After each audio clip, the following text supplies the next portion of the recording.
Okay, yeah, the old naturalist, Larry Wade out again. And I hope you've been looking around. You can, all of a sudden all the leaves are off and you can start seeing things that you hadn't noticed before.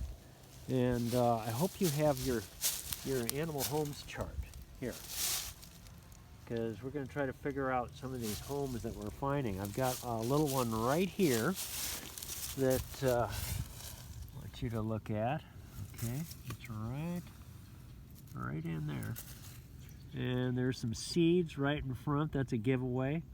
Look on your chart and try to figure out what that animal is. Okay, so the hole's about 1 inch in size. It's very small.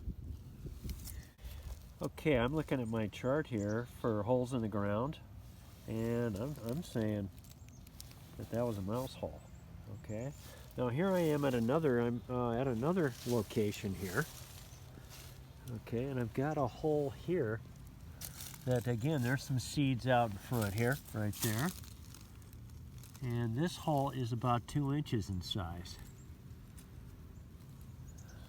And then look at your chart and see if you can figure that out. Okay, and so that is a chipmunk hole.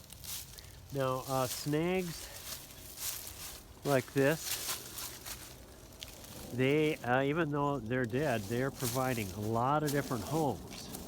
Now, this is no longer providing a home, but it did at one time. The woodpeckers have gotten in here. And I don't know if you can see inside of there or not. Let me try this one. There's bedding material in there. So these old snags, they're actually provide so much to the forest habitat. Okay, now this is more of an animal sign, but it is also an animal home. Now you see this sort of area where the leaves have been pushed away. Okay, that's about 3 feet in size. It's pretty big. And an animal has curled up here and spent the night here. Okay, so it's a big animal that lives in our forest. And there's another bed over here, a little further away, that is about is a lot smaller. And I think what we have here is what's called a deer bed, because I can see some deer hair in the bed. And deer will spend their entire winter outside. They can't go inside like we can, and as a result, it's very stressful for the deer, and they don't really live that long. An old deer would be 5 or 6 years. Okay, now so I've got a big cottonwood tree here, and a limb must have fallen off a long time ago. It started to rot, and whoever lives in that hole cleaned it out and has made a wonderful little home for itself. That hole is about 10 inches to a foot. So look on your chart and see if you can figure out that one. One of the things I like to do is to check at the base of the tree and see if there's any scat. And yes, there is. There it is right there. It's got corn in it. Okay, so this hole is occupied.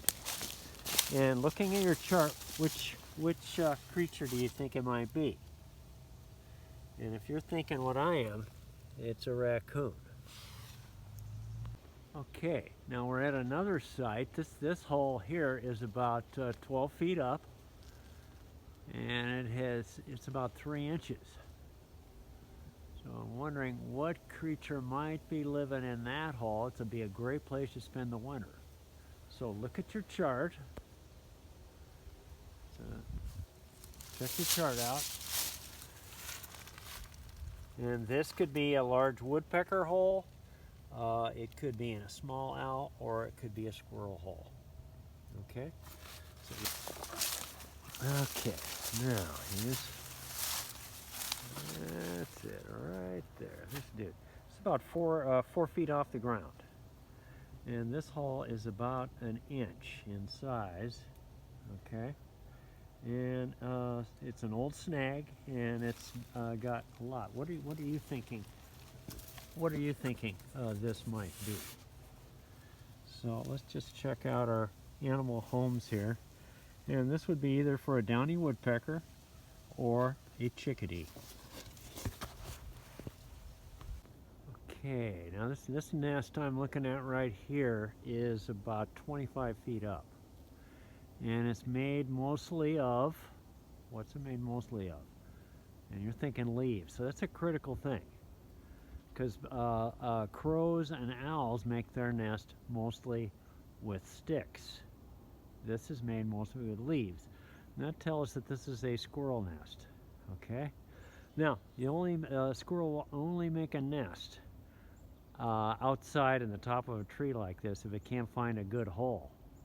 So this is sort of a, there's a lot of squirrels, so hey, you got to make a leaf nest. So that's what we're looking at here. As you can see, we've seen all sorts of different types of homes. They're in the ground, they're up in the trees, and this is the way animals survive the winter. Okay? And so guess what I'm going to ask you guys to do. I want you to go out and see if you can find some of these nests that are that I've got on that chart that I made for you. So you're going to need a forest, a place where there's a forest. And once you start looking around, you're going to be surprised by what you see. So have a good time, stay out in nature, and remember, nature is our teacher.